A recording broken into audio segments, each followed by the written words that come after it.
The hospital swallowed footsteps and gasps in cold streams of air, where the white light was as straight as a knife cutting through all illusions, where the polished windows reflected a weary brook, eyes so dark that the brown had shattered into countless pieces that no longer caught the light, her hands clutching Hope's necklace, as if clinging to a fragile thread between life and death, where the defibrillator's sound had just turned off, leaving a thick silence, where the doctor stepped out, his gloves stained with failed efforts, shaking his head in a rigid orbit like the hands of a clock striking the moment fate had already awaited. Brooke didn't cry right away, because tears needed a signal to turn on, but her heart was torn. A tear without sound, but only a shattering silence, the kind that made knees buckle and try to rise, made throats burn like they'd swallowed glass, made each breath a negotiation with the pain that shot from the marrow of her bones. Behind that glass,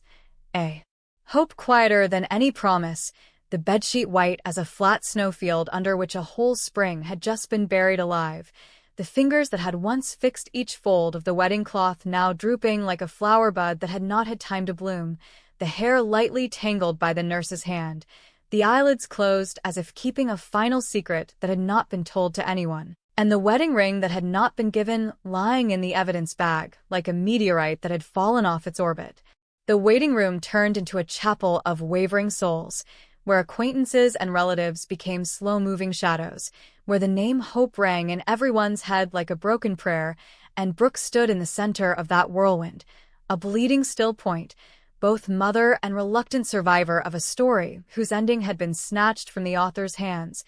Every memory came rushing back like a train without brakes, from the laughter of Hope as a child hiding behind Brooke's veil, to the time Hope stumbled and stood up on the practice floor, to Hope's fierce look when defending what she believed was right, to the days of arguing and making up, to the wedding dress hanging on the hanger with the smell of new fabric, to the final fitting that turned into a nightmare of fire and smoke, to the ambulance lights swallowing all colors, to the white sheet that was pulled up like a final curtain not for the audience.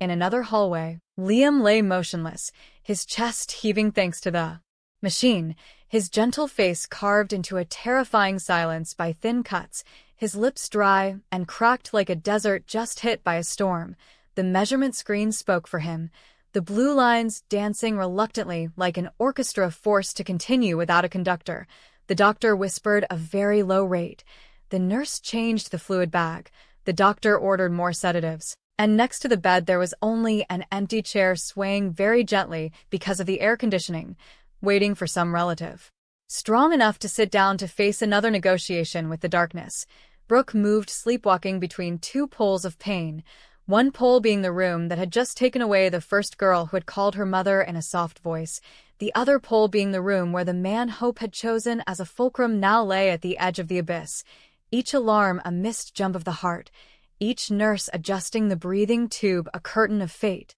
each doctor passing by a silent verdict, and each step Brooke took a trace on the bright floor as if the hallway remembered every footprint of a named despair. The pain sharpened her memory to a cruel degree, making Brooke hear the tones of the past in her head, see the faces that loved and hurt Hope, see Thomas as a dark streak that returned just as the wind changed direction, see Steffi as a shadow that never left the edge of the frame, see Ridge as a watershed between reason and instinct, see Taylor as another fulcrum of a motherly love that, sometimes, lost its rhythm, and in the midst of that maze, the question began to penetrate her heart like a needle. Who pulled the trigger of the grenade that exploded on the wedding day? Whose hand chose the right moment to turn a sacred ritual into a battlefield? Whose fault was it? Fate's fault or people's fault? Chance's fault or intention's fault? Ambition's fault or hatred's fault? The fault of the past or the fault of an unhealed present?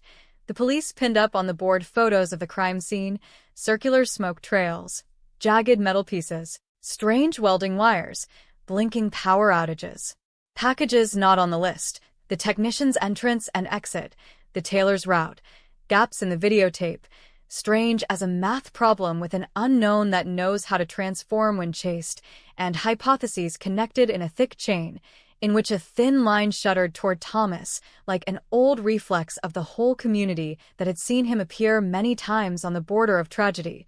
Brooke understood the injustice of the mob instinct. But the anger of a mother who had just lost her child was a storm. With a hot eye, a depression that sucked all reasoning toward its center, dragging with it the desire to regain balance by naming a sinner, while a small, tired voice inside her tried to cling to the last shred of justice for the truth, that hatred was a double-edged sword that could cut the one holding it, that if she rushed, she would turn her pain into a tool for the faceless person behind the curtain. News spread faster than the disease. Phone screens flashed with fierce headlines, collages, suspicions, rumors. Each notification vibrated like a new knife in an unhealed wound.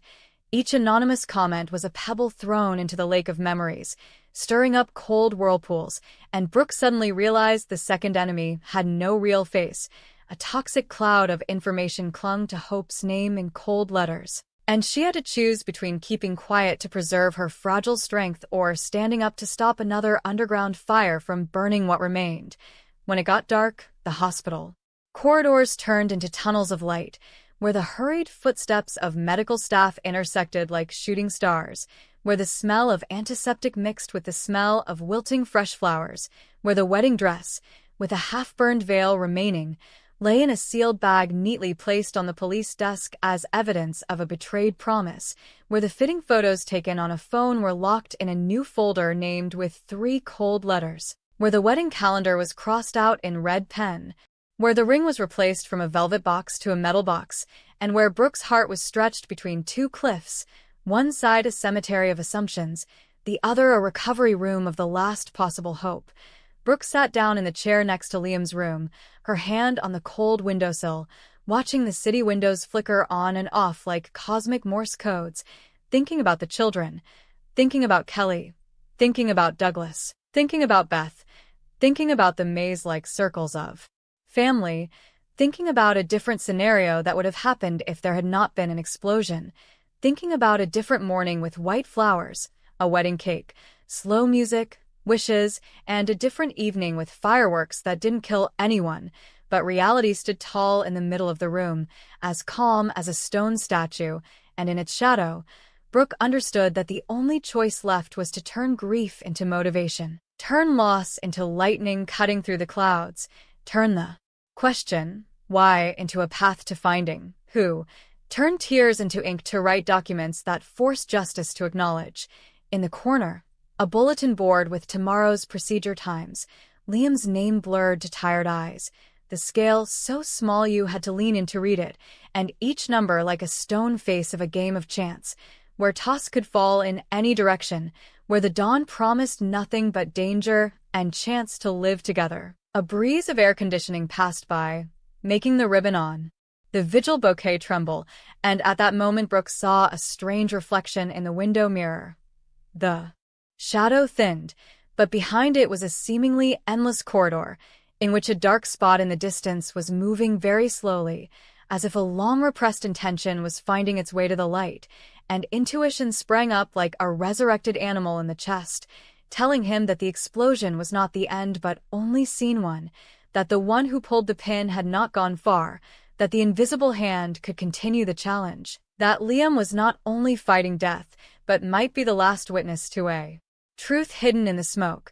Brooke stood up, tied her hair back, washed her face with water so cold it stung, turned toward Hope's closed door to the recovery room, put her hand on the glass and took a deep breath that seemed to gather all the remaining energy from her exhausted lungs, then returned to the chair next to Liam, whispering in the silence of her will rather than words, building a mental map of the investigation, starting with the wire, going through the package, circling the timer, cutting across the entry list, touching the familiar names, Thomas, Steffi, Ridge, Taylor, Sheila, Deacon, Bill,